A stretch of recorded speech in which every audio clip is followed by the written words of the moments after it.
참으로 환영하고 축복합니다. 동탄 예수교회 이용진 목사입니다. 하나님의 사랑하심이 여러분들의 삶과 가정 위에 늘 함께 하시기를 간절히 소망합니다. 어려운 상황 가운데서도 하나님께서 여러분들을 보호하시고 지키시고 위로하시고 인도하시기를 간절히 소망합니다. 성경 난제 해설 두 번째 시간, 오늘은 신약의 난제 하나를 함께 생각해 보고자 합니다. 마태복음 15장 21절로 28절에 소위 수로보니게 여인 이야기가 나옵니다. 이 이야기가 어려운 이야기입니다. 많은 사람들이 이 이야기를 통해서 어려움에 빠지고 혼란에 빠지는 것을 보게 되는데요. 하루는 예수님께서 말씀을 가르치시는데 한 여인이 찾아왔습니다. 마태복음에는 이 여인이 가나안 여인이다 그렇게 되어 있습니다. 마가복음에는 수로보니게 여인이다 라고 정확하게 그 지명을 말하고 있습니다. 근데 이 여인이 주 다윗의 자손이여 나를 불쌍히 여기소서, 내 딸이 흉악하게 귀신 들렸나이다 라고 예수님께 요청을 합니다. 자기 딸을 고쳐달라는 요청이죠. 여러분, 자기 딸이 귀신 들려서 넘어지고 칼을 휘두르고 그런 모습을 보이면 얼마나 마음이 아프겠습니까? 얼마나 그 상황이 어렵고 비극적인 상황이겠습니까? 그래서 이 여인이 결국 예수님께 찾아와서 도와달라고 요청을 하는 거죠. 근데 예수님께서 여느 때 같으면 쉽게 가셔서 고쳐 주셨을 텐데 이 여인에 대해서는 다른 반응을 보입니다. 어떻게 하시는가 하면 처음에는 일제 반응을 보이지 않습니다. 23절에 예수는 한 말씀도 대답하지 아니하시니 제자들이 와서 청하여 말하되, 예수님께서 이 여인의 도움에 요청에 답변을 하지 않으신 것이죠. 그러니까 제자들이 답답해서 그 여자가 우리 뒤에서 소리를 지르오니 그를 보내소서라고 말합니다. 이 문제를 빨리 해결하셔서 저 여자를 돌려보내십시오라는 그런 말이죠. 근데 예수님께서 놀라운 말씀을 하시는데요.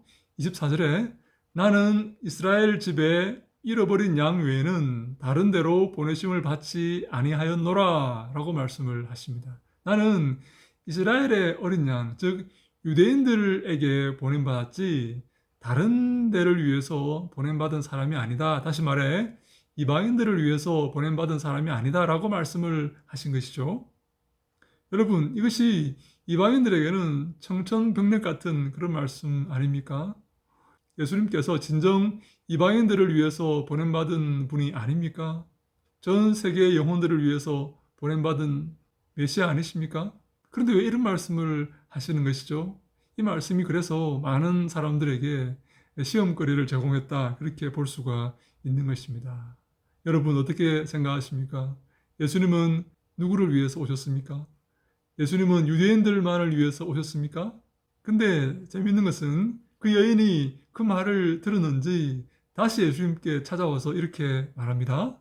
여자가 와서 예수께 절하며 이르되 주여 저를 도우소서.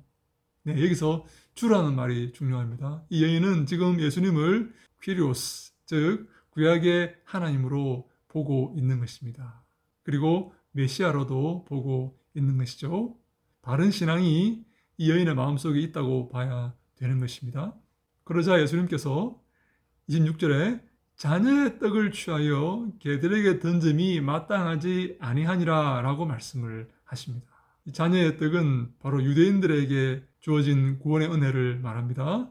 이것을 개들에게 던짐이 마땅하지 않다. 다시 말해 이방인들에게 이 구원의 은혜를 주는 것이 마땅하지 않다라는 말씀입니다.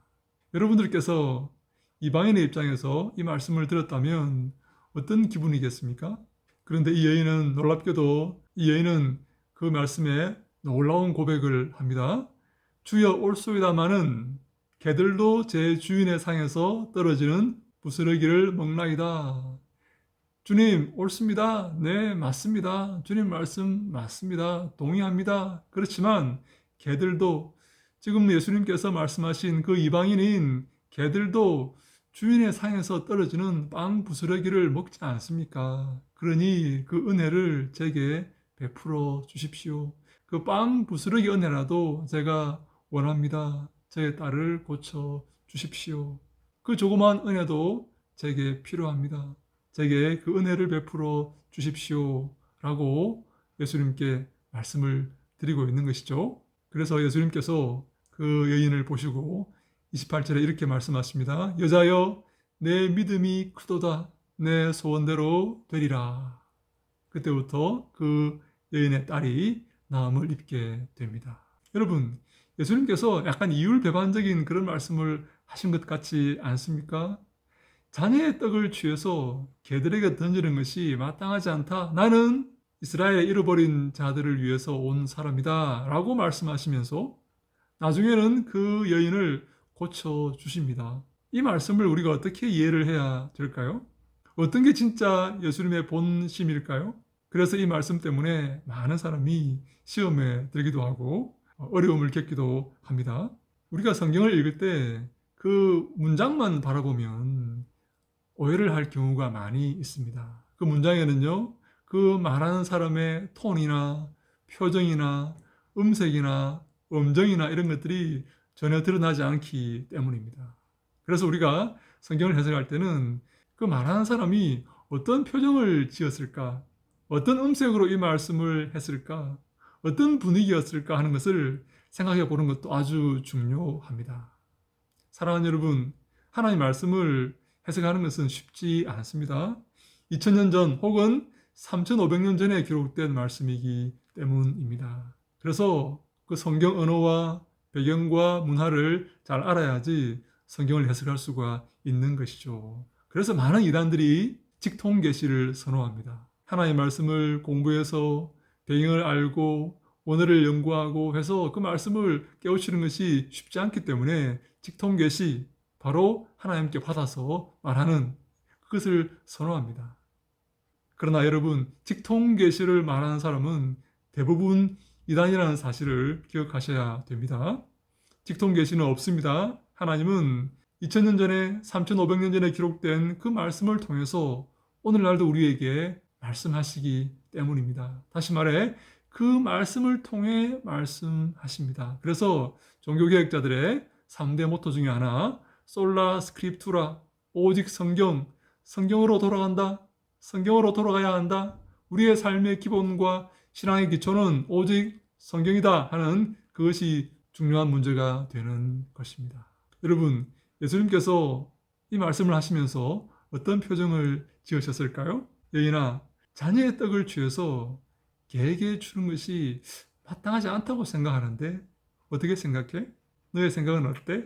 아마 이 정도로 웃으면서 말씀을 하시지 않으셨겠습니까? 그래서 이 여인은 그 예수님 말씀에 시험 들지 아니하고 그 시험을 통과할 수가 있었던 것입니다. 예수님은 온화한 표정을 지으시면서 여인아, 사람들이 유대인에게만 구원이 있다고 하는데 이방인인 너가 왜 왔니? 어떻게 생각해?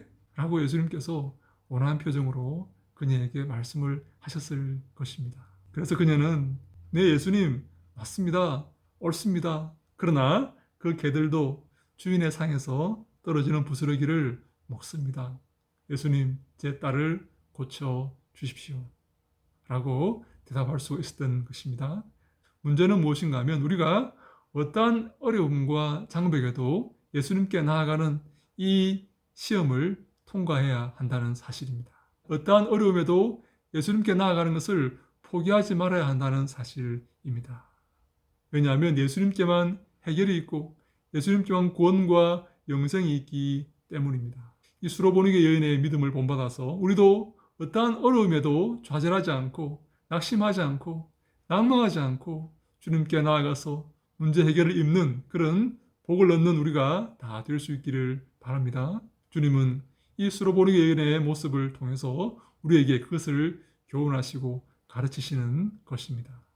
낙심하지 말고 낙담하지 말고 끝까지 믿음으로 주님께 나아가서 주님과 함께하는 우리가 될 수 있기를 간절히 소망합니다. 그런 사람들에게 주님 은혜가 넘치기를 주님 이름으로 축원합니다. 할렐루야.